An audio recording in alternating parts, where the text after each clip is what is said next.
নমস্কার। গত 9 আগস্ট কলকাতার আরজিকর মেডিকেল কলেজে ঘটে যাওয়া সেই নৃশংস হত্যা এবং ধর্ষণের প্রতিবাদে উত্তাল হয়ে রয়েছে আমাদের গোটা বাংলা তথা গোটা ভারতবর্ষ। আজ সমগ্র তরের মানুষ রাস্তায় নেমে এসেছে আমাদের উত্তর জানার জন্য। যে সমস্ত প্রশ্নের দিতে ব্যর্থ হয়েছেন আমাদের প্রশাসন, আমাদের সরকার, আমাদের আইনি ব্যবস্থা। আজ 12 দিনের বেশি অতিক্রম হয়ে গিয়েছে এই ঘটনার, তবুও আজও তিলোত্তমা তার ন্যায্য বিচার পাননি। এই ঘটনার ইনভেস্টিগেশন কলকাতা পুলিশের হাত থেকে পৌঁছে গিয়েছে সিবিআই এর হাতে। এই ঘটনার বিচার ব্যবস্থা কলকাতা হাইকোর্টের হাত থেকে পৌঁছে গিয়েছে সুপ্রিম কোর্টের হাতে। তবুও আজও আমরা এখনো পর্যন্ত জানি না কারা এই ঘটনার মূলে রয়েছে। তাই আমাদের প্রশ্ন করে যেতে হবে, যতদিন না পর্যন্ত তিলোত্তমা তার সঠিক বিচার পাচ্ছেন। অ্যাটপসি এবং পোস্টমর্টম রিপোর্ট অনুযায়ী এই নৃশংস ঘটনাটি ঘটেছিল 9 আগস্ট ভোর রাত 3টে থেকে 4টের মধ্যে। অ্যাকর্ডিং টু দ্য সকল প্রিন্সিপাল, এই ক্রাইমটি ডিটেক্ট করা হয়েছিল 9 আগস্ট আর্লি মর্নিং এ। এরপর হসপিটালের তরফেই কেউ একজন নির্যাতিতার বাড়িতে ফোন করেন এবং প্রথমে বলেন যে তার মেয়ে অসুস্থ এবং পরবর্তীতে বলেন যে তার মেয়ে সুইসাইড করেছেন। এবং এখানে সব থেকে বড় প্রশ্ন থেকে যায়, কে এবং কেন এই গোটা ঘটনাকে সুইসাইড বলে চালানোর চেষ্টা করছিলেন।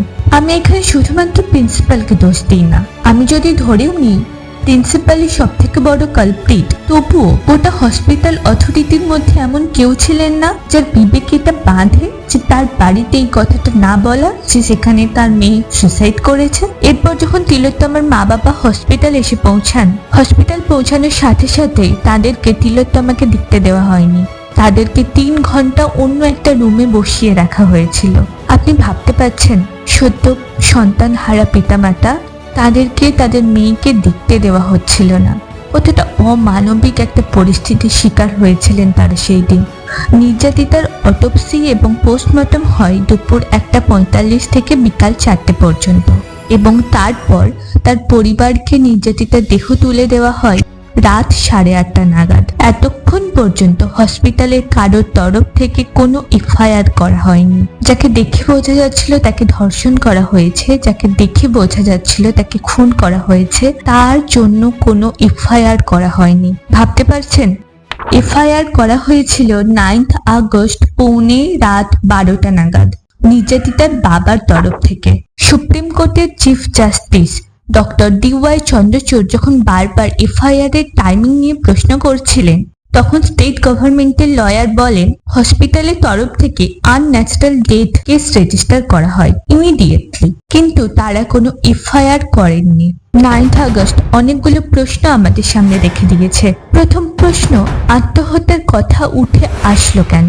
প্রিন্সিপাল কাকে বাঁচানোর চেষ্টা করছিলেন? প্রিন্সিপাল কি ধামাচাপা দেওয়ার চেষ্টা করছিলেন? এই ঘটনার পরবর্তীতে বারবার চিকিৎসক মহল থেকে দাবি উঠে এসেছে নির্যাতিতাকে ধর্ষণ না, গণধর্ষণ করা হয়েছিল এবং খুন করা হয়, এবং যেভাবে তাকে মার্ডার করা হয়েছিল এটা কোনোভাবেই একটা ইনসিডেন্টের ঘটনা না, একটা প্রি প্ল্যান্ড মার্ডার। কারা ছিল এই ঘটনার পিছনে এবং নির্যাতিতার ওপর তাদের কিসের আক্রোশ? এই ঘটনার কিছুদিন আগে তিলোত্তমার উপর একটা ছোটখাটো হামলা করা হয়েছিল। সেই ঘটনার সাথে 9 আগস্টের ঘটনাটি কি কোনোভাবে জড়িত? প্রশ্ন উঠতে শুরু হয়েছে। সমগ্র বাংলা জুড়ে যে প্রশ্ন উঠতে শুরু হয়েছে, আমাদের মাননীয়া তার উত্তর দিতে ব্যর্থ হয়েছে। তাই তো উত্তরের বদলে জুটেছে মার। দীর্ঘদিন ধরে দুর্নীতির সাথে যুক্ত এই রাজ্য সরকার ভুলে গিয়েছিলেন সাধারণ মানুষের জন্য সরকার, সরকারের জন্য সাধারণ মানুষ নয়। আমরা যদি আপনাকে ওই সিংহাসনে বসাতেও পারি, তাহলে আমরা আপনাকে ওই সিংহাসন থেকে নামাতেও পারবো।